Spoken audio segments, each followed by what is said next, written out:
If your daughter is lying unconscious on the floor, whispering in a daze, "The teacher did it again," what would you do?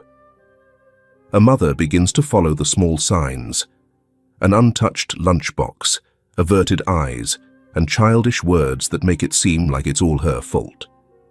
The deeper she goes, the more she uncovers a classroom where discipline is used as punishment and silence becomes a tool to make children disappear.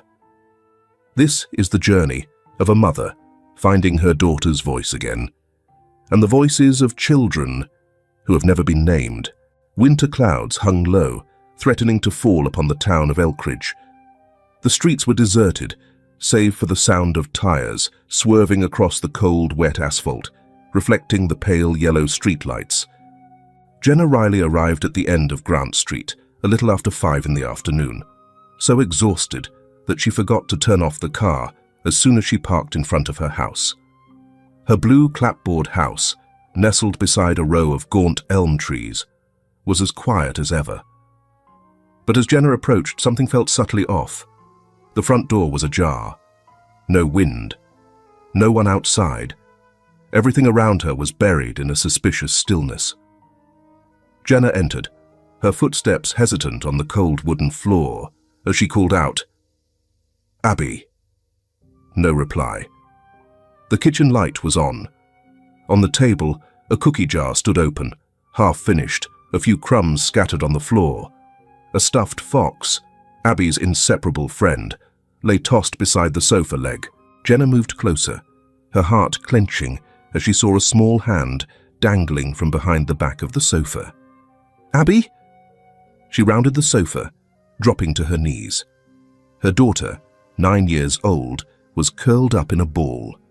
Her face was as pale as diluted milk, her lips a faint purple, her eyelashes fluttering as if fighting off a delirium.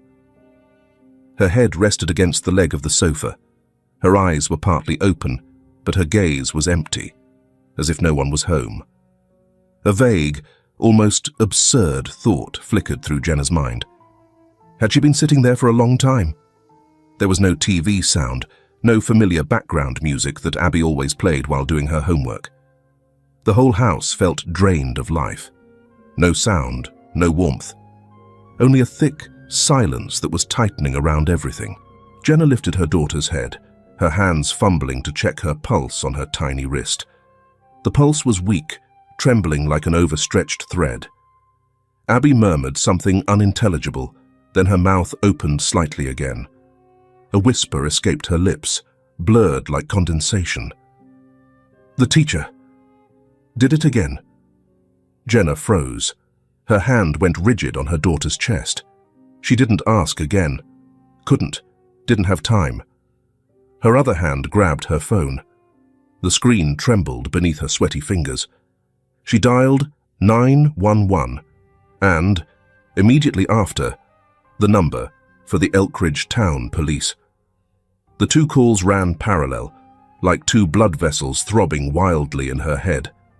"Ambulance and police. My daughter!" Jenna choked, her voice breaking. "She's unconscious, her face is white as a sheet." She just said, "The teacher did it again. I don't know who. Please, immediately." She knelt beside her daughter, one arm around Abby, the other hand gripping the phone tightly.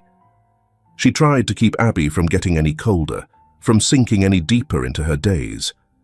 Her knees ached from the hard wooden floor, but she felt nothing except the feeling that Abby was becoming lighter and lighter in her arms.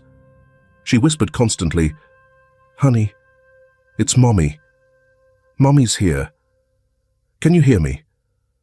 No response, only a faint breath. In that moment, Jenna saw again the image of Abby from that morning, wearing her purple hoodie, sitting at the table nibbling on cereal, still wrinkling her nose at the cold milk, still giggling because the stuffed fox had been sat on, just 10 hours ago. In her confusion, Jenna's memory raced back to recent weeks. Once, Abby said she was ravenously hungry, even though the lunchbox she'd prepared was still untouched. Another day, She startled awake in the middle of the night, mumbling, "I'm not done with the reading." Small details, which she had dismissed. It's probably just because of the new teacher, she'd reassured herself. Maybe she's just growing up, more sensitive. But now, all the excuses were hollow. Her daughter was lying here, cold, without the strength to cry or tell her anything. A piercing sound cut through the air from afar, the wail of a siren and the sound of a patrol car. Jenna tilted her head, listening to the sound getting closer, like a string being tightened, then released right beside her heart. She closed her eyes for a second, squeezing her daughter's hand. Abby's breath was still there, fragile, but real. As the paramedics rushed through the door, Jenna didn't leave Abby's side for a moment. They inserted 4 lines, pushed the stretcher. She walked beside it, needing no further explanation. The phrase, "The teacher did it again," had cut a deep wound into her heart. When the police asked, she only managed to answer one sentence. If she hadn't said that, I would have thought it was low blood sugar. But now I'm not so sure. Something happened. Not today, for the first time. As the ambulance left the driveway, its lights fading, Jenna stood still for a moment in front of the house. In her heart, a new feeling was just beginning to form, a fear deeper than illness, deeper than death itself. It was the fear that her daughter had learned to endure in silence. The emergency room past midnight was as cold as a freezer compartment. Pale white fluorescent lights shone on the faint dried blood stains on the floor, the smell of disinfectant mixing with the stale odor of medicine, and the sweat of the on-call staff lingering in the thin air. Abby lay still on bed number 3, her arms straight at her sides, her small limbs stuck to the wrinkled white bed sheets. An IV needle was inserted into the back of her left hand, the IV line swaying gently each time she breathed. Jenna sat close by, her eyes swollen from crying, from tension, and from too many hours without sleep.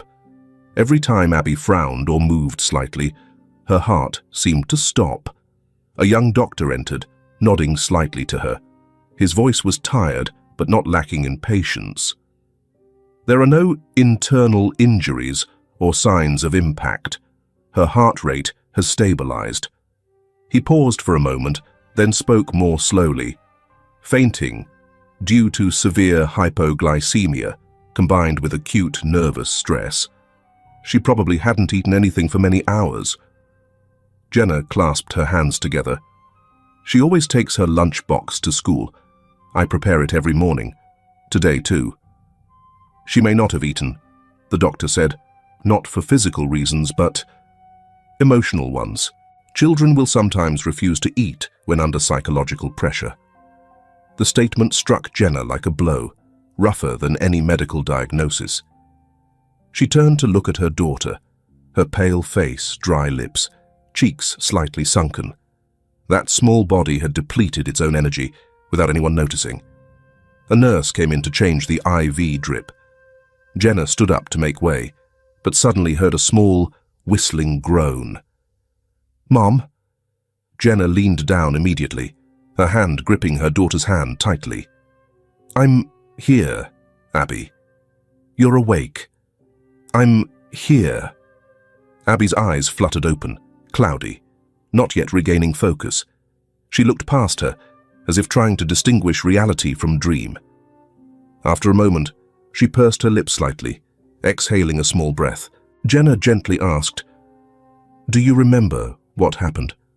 Abby looked away. "Because I didn't finish. So, I wasn't allowed to eat." The simple answer, uttered as an obvious truth, left Jenna speechless. She started to ask more questions, but the nurse shook her head, reminding her to let her rest. About 30 minutes later, when Abby had fallen asleep again, a woman entered the room. Wearing a black jacket embroidered with the Elkridge Police Department logo, she presented her badge before speaking. I'm Kayla Monroe, Child Protective Services. I've been assigned to the case involving your daughter. The police chief notified me about tonight's call. Her voice was gentle, with the even cadence of someone who had spoken to many traumatized children. Jenna nodded, then pointed at Abby. She said, "The teacher did it again." Before she fainted, "Do you understand? She wasn't beaten, wasn't pushed around, but she was so hungry that she fainted, and she believed it was her fault." Monroe didn't take notes right away, just sat down in the opposite chair, her eyes noticeably softening. "Did you notice any unusual signs before?" Jenna hesitated, then nodded. She recounted, little by little.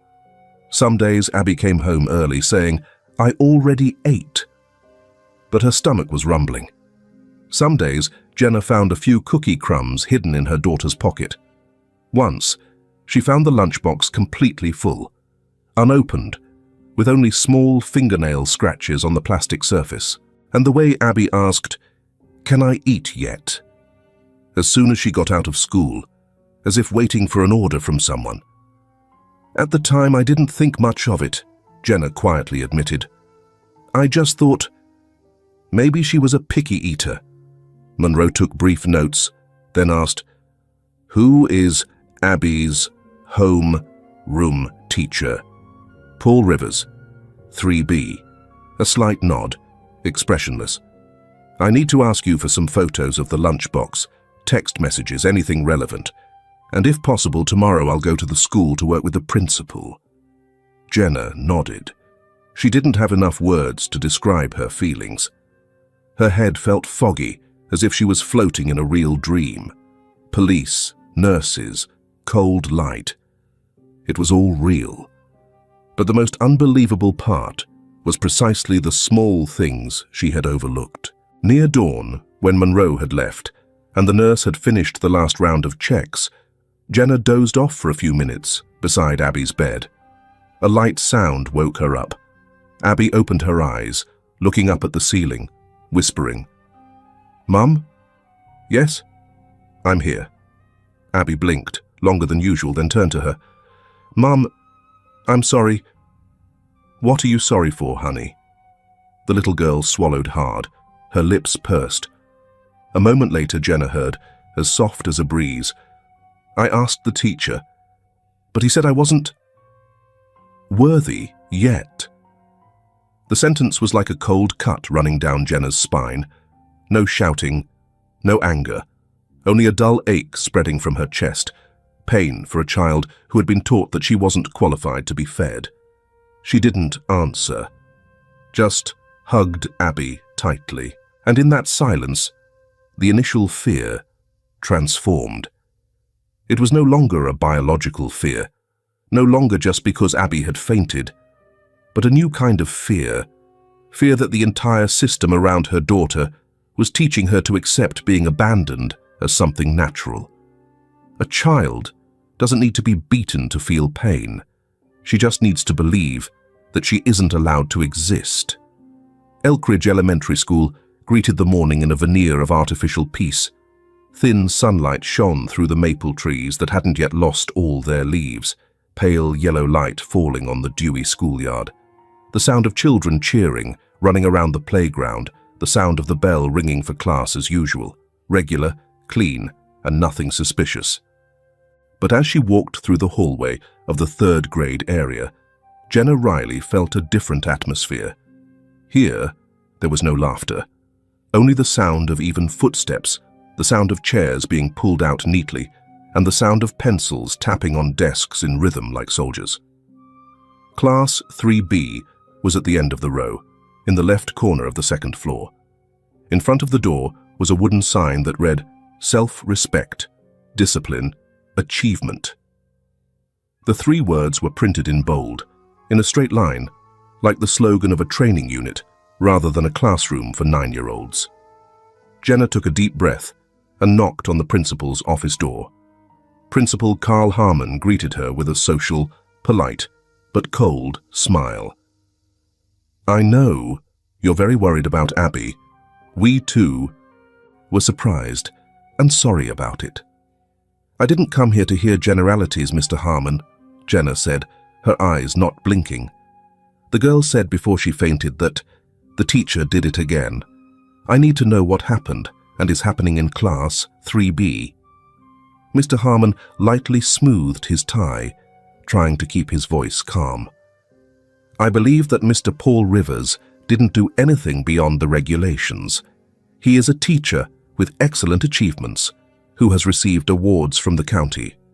Very strict, yes, but always keeps a close eye on his students. Is it true that he has the right to take away students' lunch breaks?" A beat of silence. "No one has that right. But he has the right to ask students to complete their tasks before recess, if that is announced in advance, and with the consent of the parents." Jenna tilted her head. "I have never agreed to any form of punishment related to meals." The principal swallowed hard. "I understand. We will handle it internally. I suggest you let Abby rest for a few days to stabilize. After that, we can organize a meeting with Mr. Rivers to listen to both sides." "No, I want to meet him today. Directly." While Harmon reluctantly arranged the meeting, Jenna left the office, quietly turning into the classroom area. She stopped in front of the door of Class 3B. A teaching assistant was tidying up the bulletin board. Jenna approached. "Excuse me, I'm Abby Riley's mother. She's been hospitalized." The young woman startled slightly. "I know. Abby has been absent for a few days, but what do you need?" Jenna lowered her voice. "Can you let me talk to some of the children in the class for a few minutes?" "Not officially. I just need to hear from someone who is actually living in that classroom." The teaching assistant looked around, then nodded slightly. "Go during recess. I'll try to create an opportunity." Exactly at 10 o'clock, the bell rang for recess. The students rushed out into the yard, but Class 3B came out more slowly, more orderly. The teaching assistant waved her hand lightly, and two female students shyly stepped forward. Clara and June. "This is Abby's mom," she explained. "Her mum just wants to ask a few things. It's not required. Just say what you see." Clara glanced at June, then said softly, "Abby never gets chosen to read aloud, ma'am, even if he raises his hand for a whole minute." June continued, "Some days, she eats lunch really late, almost at the end of the break. Some days she doesn't eat at all. I saw her sitting and looking at her lunch tray, then closing it and taking it home." Jenna clenched her hand. Her voice softened. "Why doesn't Abby get to eat on time?" They both looked at each other. Clara bit her lip. "The teacher says, only students who exceed expectations get to enjoy their break properly." "What does exceed expectations mean?" June answered. "It means finishing the reading before lunch, without spelling mistakes. Sometimes you even have to read aloud to the whole class if you want to get a full break."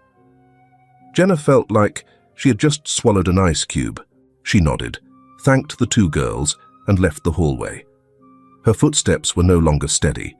She returned to Class 3B when the students were already in class. The large sign on the corner of the classroom was now clearly visible. List of worthy students of the month. Below it were two columns, academic achievement and exemplary behavior. The students' names were written neatly in black marker. Each name had a gold star sticker next to it. Jenna scanned through them one by one. Liam, Clara, Travis, June. Abby's name was nowhere to be found. She looked back at the previous month's boards. Still nothing. In the corner of the room, the third seat from the right was empty. The desk and chair were still there. The battered pencil case was still lying haphazardly, but no one noticed. A student sitting at the desk above turned around, whispering, "She sits there." But the teacher often forgets to call her name when taking attendance. Jenna left the classroom, her heart as heavy as stone. She stood in the schoolyard for a moment, her eyes following up to the second-floor window, where Class 3B was continuing as if nothing had happened. Everything was too quiet, too orderly, but something was wrong. Very wrong. She turned away, walking slowly towards the school gate, her head buzzing with a relentless question. If a child is ignored every day, is it any different from being erased from the world? It rained from morning to afternoon, the small dust-like drops drawing streaky, wet lines on the glass of the Elkridge Community Library. Pale yellow light shone out through the misty windows onto the patchy sidewalk, creating a feeling that was both familiar and lost. Jenna zipped up her raincoat, stepped inside, hugging a stack of leaflets printed with blurry ink from the moisture. On each sheet, she wrote a short line. Listen to the invisible children. Parents are invited to share about your child's classroom. Location, reading room, second floor, Elkridge Community Library. Time, 6:30 p.m., Wednesday evening. No signature, no accusations. Just a quiet invitation from a mother who had lost almost everything to realize that her child was once unseen. At 6:25 p.m., the room was empty, but for Jenna. She arranged chairs in a circle around the whiteboard, put out a bottle of water and a few boxes of cookies. A friendly, safe space, she hoped. 6:31 p.m. Still no one came. 6:37 p.m. A woman in her 30s entered, soaking wet, her umbrella folded carelessly. She sat down, not saying anything. Jenna smiled lightly, offering her a glass of water. 6:42 p.m. A thin father, wearing an old down jacket, carried a small boy sleeping on his shoulder and quietly sat down. Then people began to enter, slowly, hesitantly, but not retreating. By 7:10 p.m., there were 16 adults in the small room. No one spoke first, no one interrupted, no microphone, only the atmosphere of people who had been silent for too long. A short-haired woman, wearing a business shirt, spoke first. My daughter's name is Nora. She's in Class 3A, but she used to be in Mr. Rivers' class, Class 2B last year. Nora stutters slightly, but he never called on her to speak, not even looking at her when she raised her hand. She swallowed hard, smiling faintly. At the end of the term, he told me that she is lacking in initiative, so it is very difficult to develop. Not once did he mention that my daughter had been trying to pronounce correctly every day. A silence. A middle-aged man raised his hand. His voice was hoarse, as if he wasn't used to speaking in a crowd. My child's name is Ethan. He said, if I don't get to speak, it means I'm not worth talking about. He looked down, his hands clenching his knees. I used to tell him, the teacher is probably busy. But now I'm not so sure. Some days, he cried in his room saying, Dad, at school I'm invisible. No one said anything. Jenna blinked, feeling short of breath. What she was hearing tonight was heavier than any medical report.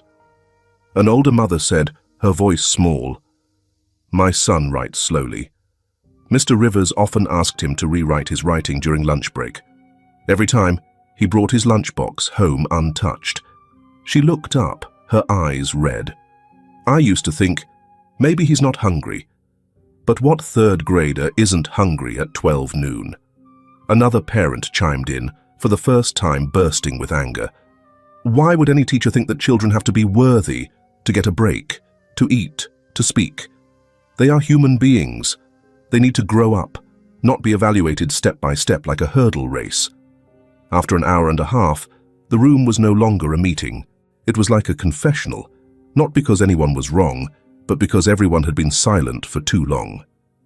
Jenna didn't take notes, didn't interrupt. She just listened, nodded, and occasionally wiped her eyes. She remembered every small sign Abby had. The untouched lunchbox, the eyes looking down when asked, "Can I eat yet?" When no one wanted to say anything more, she stood up, walked to the whiteboard, picked up a pen. Slowly, she wrote, "Not every child needs praise, but all need to be seen." She put down the pen, turned around, her voice soft as a whisper. Abby was never named. Not on the honor roll, not in class, not even during attendance. I used to think she had to try harder. But perhaps the only thing she needed was for someone to look her in the eye and call her name, as a person who truly exists. No one applauded. No one breathed heavily. Only a mother quietly nodded. A father bowed his head, covering his eyes. A child in his arms suddenly stirred slightly. The flame began to burn, not brightly, but surely, a flame born from ashes. On Monday morning, Elkridge Elementary School unexpectedly had visitors. A dark grey SUV parked quietly in front of the administrative area. Two people got out of the car. A short-haired woman wearing a charcoal-colored blazer, holding a file. The other was a district-level inspector from the Howard County Board of Education. The visit was unannounced, but not without reason. 3 days earlier, Jenna had sent a 12-page report with testimonials from parents and a recording of the library meeting. The report was sent simultaneously to the school's principal, the Child Welfare Office, and the Board of Education's Internal Investigation Department. In it, there was a line printed in bold: "Excluding children from the right to lunch, for any reason, is a violation of human dignity, especially when children are forced to think that they are not worthy of a meal." Class 3. B was still in session as usual. Paul Rivers, a man in his 50s with carefully combed hair and a perfect voice, was lecturing on persuasive writing to his students. The whiteboard was clean, the lesson plan was presented in detail, the children were sitting upright, their hands folded on their desks. The inspector sat at the back of the class, quietly taking notes. Nothing was wrong, no shouting, no coercion. Everything ran smoothly, like a pre-programmed program. But Jenna knew. The cold wasn't in the way he lectured. It was in the space between the eyes that didn't dare to leave the page, in the furtive look when a student made a spelling mistake and quickly erased it. When the lunch bell rang, the students left the class one by one. Jenna stood at the end of the hallway, watching. Everyone left, except for 4 children. 4 of them remained seated, not talking, not eating, not moving. A girl sat at the table near the window, her hair tied to the side, her hand on a plastic lunchbox that had become slightly discolored over time. Jenna approached, bending down. "What's your name?" "Ella." "Aren't you going to eat lunch?" "Ella no miro arriba." She shook her head slightly. "I'm not worthy yet." Jenna held her breath. "Who told you that?" She hesitated. "The teacher doesn't need to say it. It's just, I haven't done the writing assignment correctly." "I know." Jenna's hand gently placed on the edge of the table. The tips of her fingers were icy. Another child, a dark-skinned boy sitting in the back row, suddenly said softly, "If I eat without the teacher's permission, he says I have no morals." The statement echoed through the empty classroom like a cut. No loud volume, no resentment, just something they believed, and had believed for a long time. Jenna turned to the inspector, who was taking notes continuously. No one needed any more words. In the afternoon of the same day, Jenna returned to the hospital. Abby was sitting propped up against the pillows, folding paper origami. Her hands trembled slightly, each fold not as accurate as before. But she was still trying, still wanted to make a paper crane as she used to. Jenna sat down beside the bed. They didn't talk right away. There was only the rustle of paper and the sound of Jenna's heart beating loudly in her chest. After a moment, Abby spoke. "Mom." "At class. Does anyone remember me?" Jenna looked up. meeting her daughter's eyes. Not expecting, just simply wanting to know. A question that didn't demand anything, except the truth. She didn't answer right away. She didn't want to lie, that everyone was talking about her. She also couldn't say that she had been forgotten. Instead, Jenna pulled Abby into her arms, hugging her tightly. "It's okay. From now on, the whole world has to remember you. Remember your name correctly. Remember your seat correctly. Remember even the way you fold paper cranes with one hand." Abby rested her head on her shoulder, not asking anything more. But Jenna knew. Starting today, she was no longer invisible. And if the system had made her disappear, then she would bring the light back with all that was left in her. That evening, Jenna received a reply email from the Board of Education office. "We have received the report and conducted an independent review. Forms of education that cause children to underestimate their self-worth are unacceptable. Temporary suspension of teaching for teacher Paul Rivers will be considered within 48 hours. Jenna read to the end of the letter, put down the phone, her hand still not leaving the screen. Outside the window, rain was still falling quietly, each drop as if washing away the invisible layer of dust covering something that seemed very small, the right to have lunch. But she knew, for Abby, for Ella, for Ethan, and for so many other children, it was the right to exist. Della's Brew, on the corner of Riverside, was quieter than usual on a drizzly March afternoon. Outside, water dripped from the eaves in thin drops, leaving streaks on the misty window panes. The inside was warm, the smell of cinnamon lingering in the air. But Jenna Riley sat as if glued to her chair, her hands wrapped around a cold coffee cup. Kelly Marsden arrived 7 minutes late. She entered hesitantly, the folded umbrella dripping water on the floor. The young teaching assistant, who had briefly appeared in the hallway of Class 3B, today wasn't wearing a school jacket, no name tag, just Kelly.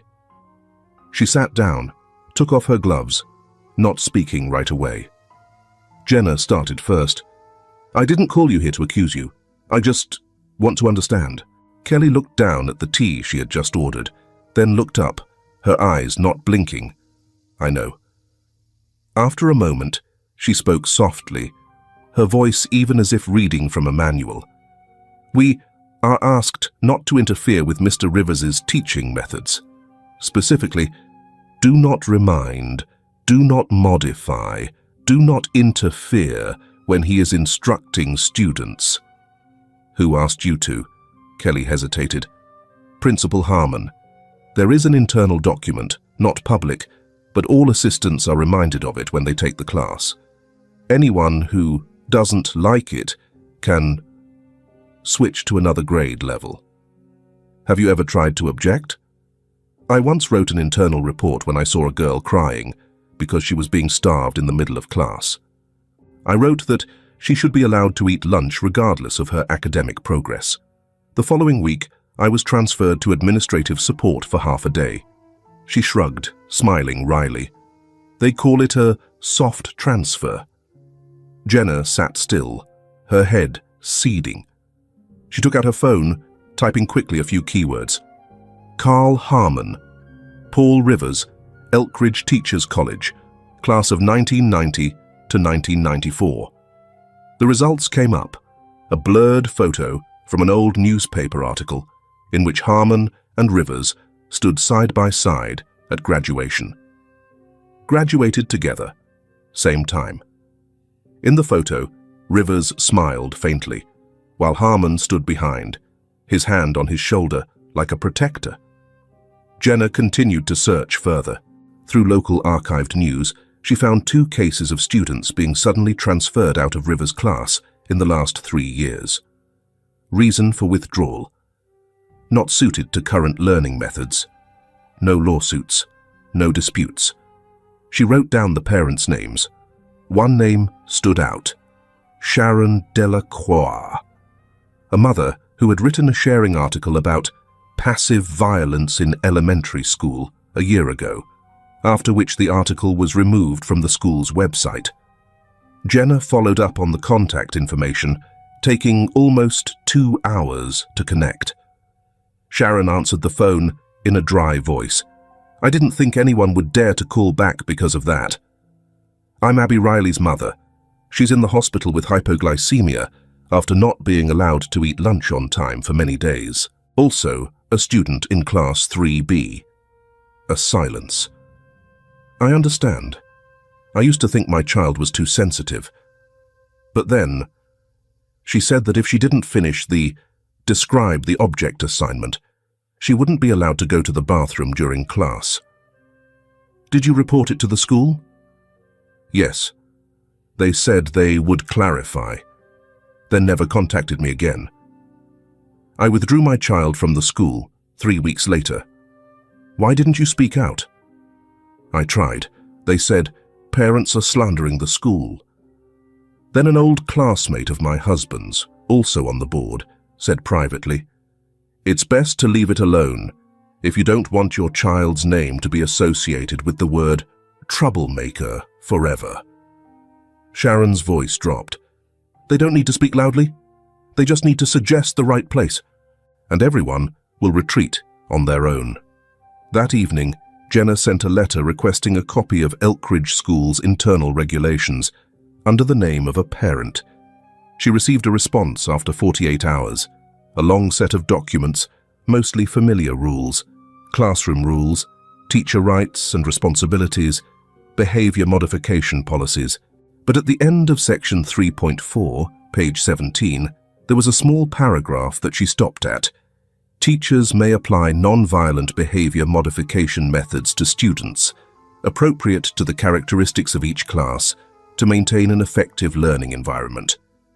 A sentence that was open, vague, and just enough so that no one could be specifically accused, but also enough so that all forms of abandonment, isolation, and psychological pressure could be considered reasonable adjustments. Jenna printed that paragraph, pasted it on the workboard in the living room, under the line she had written after the parent meeting. Not every child needs praise, but all need to be seen. And now she knew who had chosen not to look. At the end of that day, Jenna sat beside Abby's bed, watching her fall asleep after her first physical therapy session. The night light cast a glow on Abby's forehead, white and thin, but still intact. Jenna whispered softly, I know now. This fight isn't just for you anymore, but for all the children who have never had their names called correctly. The large meeting room of Elkridge Elementary School was fully lit on a cold, rainy November evening. The lights on the ceiling shone down on rows of brown, painted wooden seats, where more than 50 parents sat packed together, holding bags, raincoats, some even holding printed programs.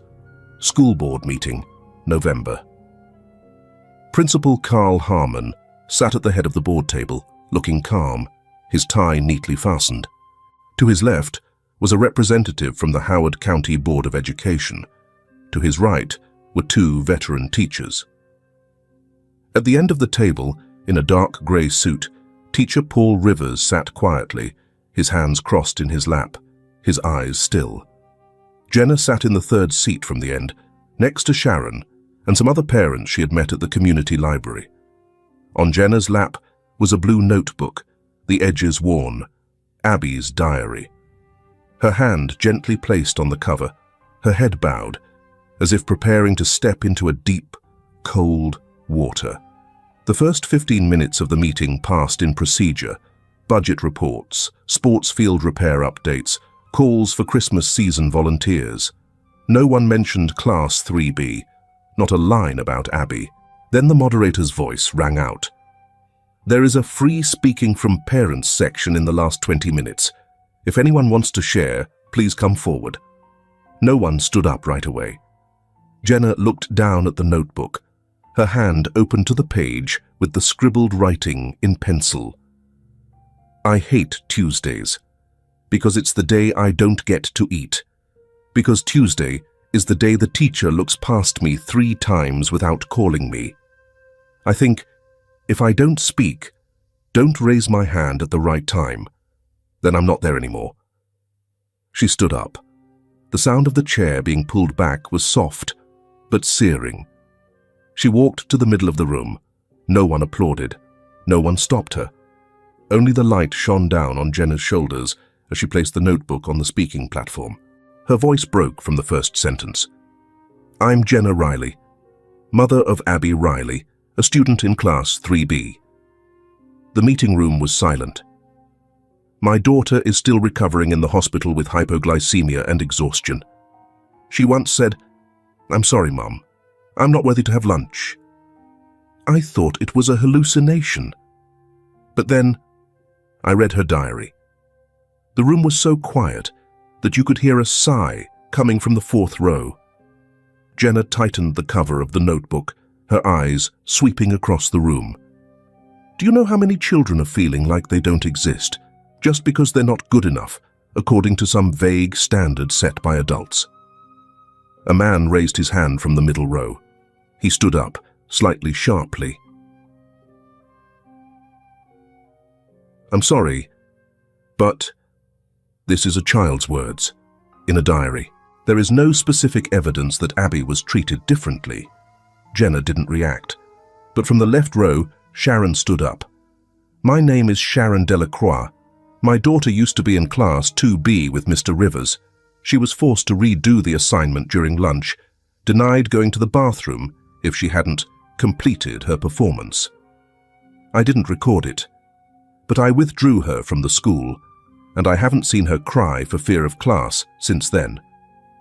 Another parent, Mr. Wallace, Ethan's father, also stood up. My child once said, in class not being seen is not existing. I thought he was talking nonsense. Now I know he was trying to alert me. No one interrupted them. Then a young voice rang out from the left of the platform, where the student council sat. I'm Talia, class 8A, representing the student council. Everyone turned around. Talia, a slender girl, her curly hair tied high, was standing, her eyes red. I used to be a student in Mr. Rivers' class. I got high scores. I used to think I deserved the praise. But I also saw a friend sitting next to me hungry and looking down for 30 minutes, with no one asking. Her voice trailed off. I don't need more points. We need to be seen as human beings. There were sobs somewhere. There was a slight shifting of chairs. No one spoke out in protest anymore. Principal Harmon kept his face cold, but Mr. Rivers slightly tilted his head, his eyes looking at Jenna. I have never forbidden anyone from eating lunch. I just teach them to understand the value of discipline, self-motivation, and deserved achievements. He looked around the room, his voice low and even. No one forced them to be silent, but I believe students need to be taught that not all rights are free. Jenna raised her head, her eyes not leaving him. But you don't have the right to make children feel like they don't deserve lunch. The entire auditorium fell silent. Concluding the statement, the representative from the County Board of Education stood up, his voice firm. Based on the available reports, testimony from parents and students, we will conduct an independent investigation with support from a third party. During this time, teacher Paul Rivers will be suspended from teaching duties until the verification process is complete. There was a stir. Some people nodded. A few people clapped softly, not with joy, but like a sigh of relief after too many months of living in doubt, fear. Jenna stepped down from the platform, still holding the old diary. She didn't smile, didn't gloat, just felt a little lighter, because today, a small voice had echoed through a large room, and for the first time in a long time, no one dared to ignore it.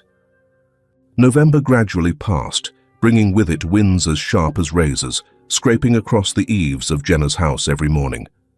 But inside the small kitchen at the end of Grant Street, the golden light from the ceiling lamp was still enough to drive away the cold, at least in the 2 square meters around the dining table.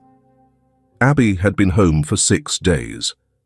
She was still thin, her upper arms loose under her woolen sleeves, but her cheeks had returned to a rosy color, and her eyes, although sometimes still evasive, were no longer as cloudy as glass soaked in cold water. Jenna prepared lunch: chicken and mushroom soup, cheese sandwiches, and a box of grapes. Abby sat at the table, intently drawing, her hands still clumsy, but each stroke running steadily. On the table, a messy box of crayons and a child's scissors lay tilted. After a moment, Abby looked up. "Mom, can I eat yet?" Jenna, who was scooping soup, stopped her hand. Then she turned around, smiling gently. "You don't need to ask, Abby. This is our home. You eat whenever you feel hungry." Abby nodded, but Jenna noticed that she still hadn't opened her lunchbox. Her hand was fidgeting with the corner of the napkin, her mouth pursed slightly, as if waiting for another signal. An official nod, a look of permission. Jenna didn't rush her. She poured a glass of warm water, put it next to her, and simply sat down opposite her, eating in silence with her. After a few minutes, Abby cautiously removed the lid of the box, picking up a piece of sandwich to try, just a small bite, as if afraid of being caught. She ate slowly, occasionally looking up at her mother, her eyes anxious, as if testing her reaction. Jenna just smiled, then asked softly, "Is the sandwich tasty today?" Abby nodded, this time a little faster.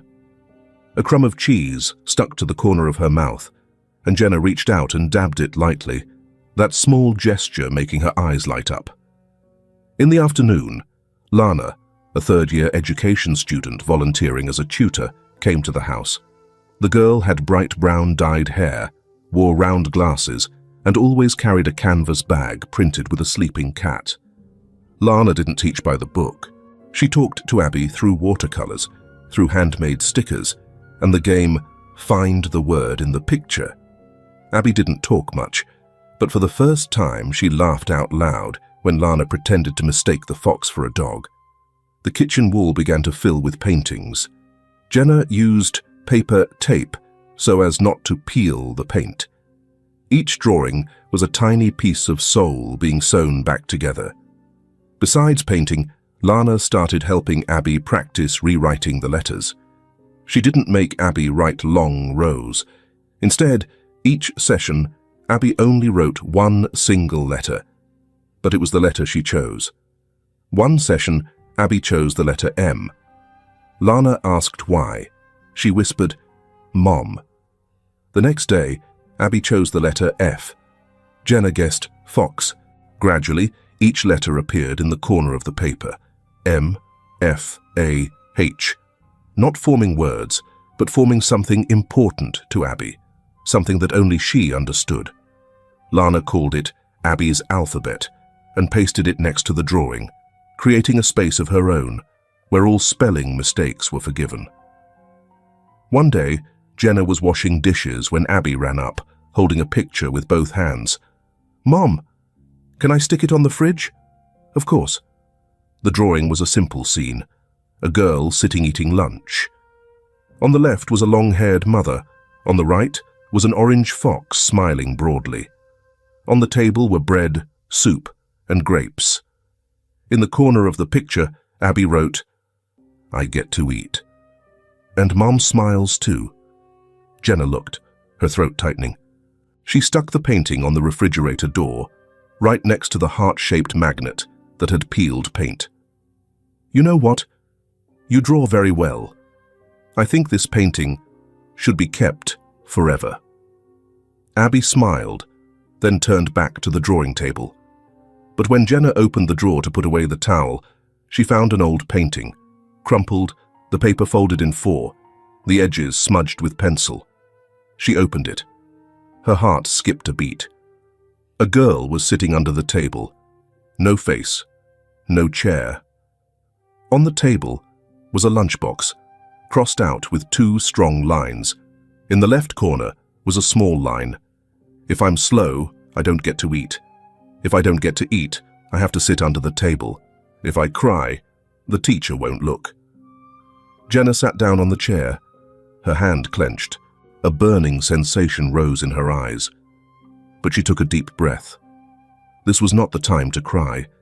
This was the time to continue being there. That evening, after reading stories, Jenna stroked Abby's hair when she was lying still in bed. The night light cast a golden light on the paper cranes hanging from the ceiling. Lana had taught Abby to fold them, then hung them up like stars. Abby turned over, looking at her mother. "Mom, what is it, honey? If I learn slowly, will you stop loving me?" A simple question. Gentle. But for Jenna, it was as if someone had reached out and squeezed her heart, tightening. She didn't rush to answer. She leaned closer, whispering into Abby's forehead. "You can learn slowly for as long as you need. You can make as many mistakes as you want. But there is one thing that never changes." Abby's eyes widened. "What is it, Mom?" "That Mommy loves you, and you never need to be good enough to be loved." Abby was silent for a moment, then nodded, closing her eyes. The blanket pulled up to her chin, her breath light as the sound of leaves touching the door. Jenna sat for a while longer, looking at her daughter. On the bedside table, the colored pen was still uncapped. She capped it, then quietly stepped outside. In the kitchen, Abby's painting was still stuck on the refrigerator door. The fox smiling, the mother beside her, and the girl sitting eating lunch. Jenna took out her phone, photographed the painting, then saved it under a simple name: First Lunch. Not because it was Abby's first real meal, but because for the first time, she didn't ask anyone for permission to eat. And for the first time, Jenna thought, maybe, just maybe, from here, everything would be different. Not easy, but different. Official information from the Howard County Board of Education was sent to parents on Tuesday morning. The title was simple, unadorned. Announcement of the internal investigation conclusion regarding teacher Paul Rivers, Class 3, B. Conclusion: no physical abuse, not enough evidence for allegations of deliberately starving students. However, and this is what made Jenna stop her hand during breakfast, he was given an official administrative reprimand, suspended from teaching for 6 months, and forced to participate in mandatory educational psychology training, with stricter end-of-term test standards than before. No public warning, no lost job ending as many people had hoped. But Jenna just nodded slightly. Not happy, not disappointed, just felt enough. Because in those 6 months, there would be children who were seen. At noon the same day, Jenna went to Elkridge School by appointment to discuss reorientation for Abby, a meeting with the new teacher and the support team. On the way to the parking lot, she suddenly heard a clanging sound from behind the administrative area. A familiar figure was crouching down carrying boxes of books from the teacher's office. Paul Rivers. No tie, no tidy jacket. He wore a wrinkled grey shirt, his hands covered in chalkboard dust. He stood up when he saw Jenna. No panic, nor avoiding her. Jenna approached the distance enough to hear, but not close enough for anyone to mistake as friendship. She looked at him for a few seconds, then asked, as softly as if asking herself, "Did you ever see the girl? Or just see the grade?" Paul didn't answer right away. His face twitched slightly. He looked down at his hand, where a streak of white chalk dust was. He brushed it off quickly, as if he could wash away something, then said softly, almost a whisper, "I used to think I was fair. Each score was proof. But now I think back. I can't remember Abby's eyes, just remember the wrong words in the verb conjugation exercise." Then, from his inside pocket, he took out a piece of paper folded in 4 and gave it to Jenna. His hand trembled slightly. He said, "There are some mistakes that are not in the teacher's guide, I was going to send this, but then I didn't dare. Jenna opened it. The handwriting was slanted, written in blue ink. Not formal, not apologetic, just a few simple lines. I used to think discipline was fairness. But fairness is not doing the same thing, but understanding each child. I didn't understand Abby. I'm sorry. PR. Jenna folded it up, not saying anything. She took the letter, then turned and walked away, leaving Paul standing in the cold, sunny courtyard next to the unfinished boxes of books. The wind blew through the hallway, sweeping a note off his hand, rolling towards the empty classroom door. Paul didn't leave right away. He stood there for a long time, then placed his hand on the classroom door, a door that was no longer open to him. A week later, in Class 3B, now officially under the authority of the substitute teacher, there was a small but noticeable change. When it came time for presentations, a black-haired girl, who had always sat at the back of the class, was called by name for the first time. She stammered a few words, her face flushed, but no one laughed. The whole class listened in silence. The teacher smiled, placing her hand on the girl's shoulder when the presentation was over. Another boy, who had never raised his hand, was invited to read a passage aloud for the first time. His voice trembled, but his eyes were bright. Abby's name, still on home study, appeared on the class board, posted in the corner, "Every day a good thing." Abby drew Lana, a smiling fox. The corner of the classroom also had a small sign saying "Quiet Corner," where the children could leave their feelings in drawings or symbols. A child who had a hard time speaking drew a crooked smiley face, then stuck it on there. The teacher didn't ask, just drew a bigger smiley face next to it. And for the first time, a new slogan was written on the classboard, not by the teacher, but by a student. "I don't need to be the best, I just need to be heard." Principal Carl Harmon submitted his resignation 2 weeks later. The official reason, personal reasons, needing time to take care of his family. But no one really asked more closely. The replacement was Ms. Marianne O'Connell, a 5th grade teacher who had been ridiculed by Rivers for lack of student discipline. Her first meeting with teachers, Jenna heard back through an internally circulated recording, "No child is wrong. Maybe they need guidance, but no one needs to be invisible to learn how to exist." That evening, when Abby was asleep, Jenna took Rivers' letter from her pocket. She looked at it for a long time.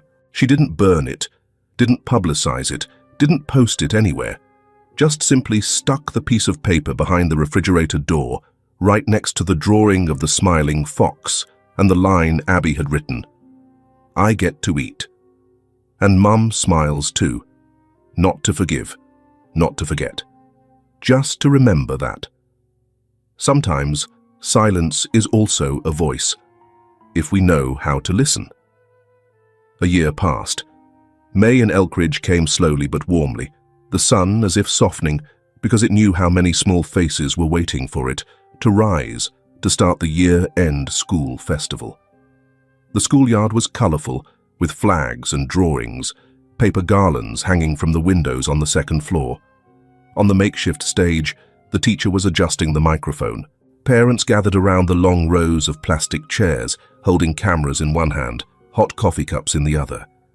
Jenna sat in the 3rd row, amidst a crowd murmuring voices and the wind. She wore a white shirt, her hair neatly tied, her eyes not leaving the small stage in front. Today was the first day Abby read poetry in front of a crowd. Not poetry by heart, not a school sample, but a poem that the students had written themselves, entitled "Why I Learn Slowly." Each student one verse, each child one voice. Some spoke quickly, some stammered, some had to look at the paper all the time.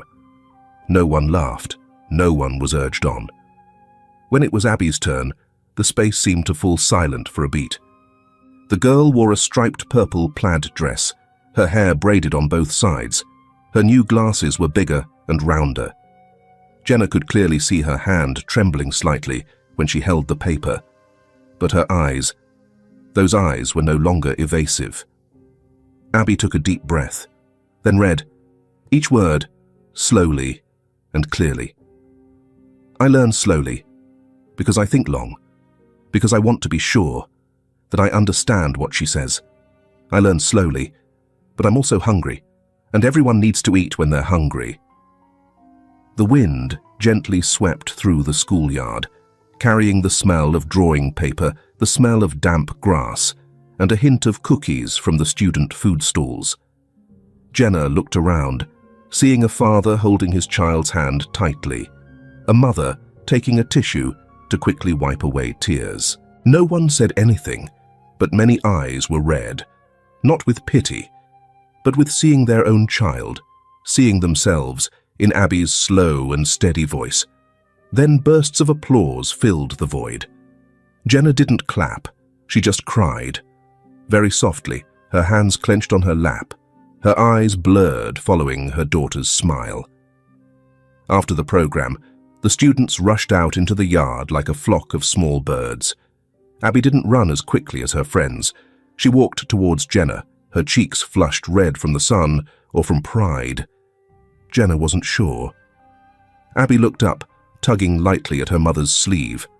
I'm not hungry, but Mom, let's have lunch. Jenna nodded. She didn't ask now, or why eat so late, like she might have done years ago.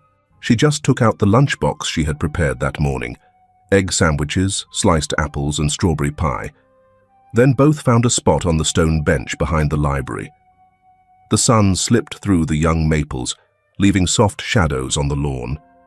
Abby opened the box, arranging each item like a familiar ritual. After a moment, Ella, the girl in her class, who used to be one of the 4 children forced to sit back at lunchtime, slowly walked over. Abby looked at her friend, then looked up and asked her mother, Mom, can I invite my friend to eat with us? Jenna smiled. You don't need to ask permission. Ella se sentó, sus manos colocadas en su regazo como si tuviera miedo de hacer algo mal. Abby split the cake in half, put one half on a paper towel, and pushed it towards her friend. Ella took the piece of cake, hesitating for a few seconds, then took a very small bite, as if waiting for a reaction. Nothing happened. No one reminded. No one recorded the mistake.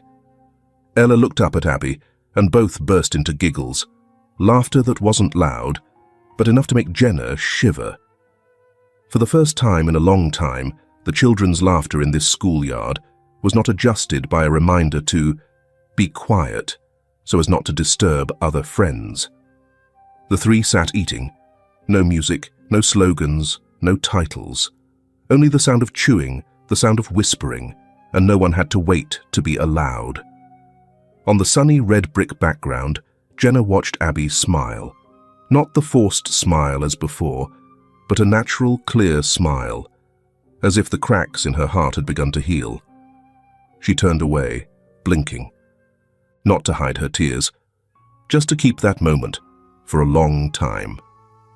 After a moment, Jenna bowed her head, whispering softly, not sure if Abby could hear, I'm sorry for not seeing sooner that empty look that day. Abby looked up. The wind blew through her hair. Her eyes were sparkling, but calm. You see it now? Jenna laughed, laughing and crying. Her hand stroked the child's hair, then touched her cheek. Nothing else was said, and it didn't need to be. At home, behind the door of the old refrigerator, Paul Rivers' handwritten letter was still there, next to the drawing of the smiling fox. The drawing had faded from the moisture, but the expression of the girl in the picture, Abby's face, was still intact, eating, smiling, looking straight ahead. Jenna had once planned to put the drawing in a glass frame, but then she stuck it back in its original place, next to the cold compartment containing milk and strawberries, where Abby used to reach for every morning. Because the most important thing to remember is not to display, but to live with every day. The story doesn't end with a miracle, just a child getting lunch, on time, rightfully. Sometimes, what shatters a child isn't a big wound, but the feeling of not being seen. A forgotten lunchbox, an eye that glances over, a whisper that no one answers. Enough to make them believe that they don't deserve to exist. This story has no miracles, no extraordinary characters. Just a mother who chooses not to turn away. A little girl who once asked, "If I learn slowly, will you stop loving me?" And adults who were silent are now beginning to learn how to listen.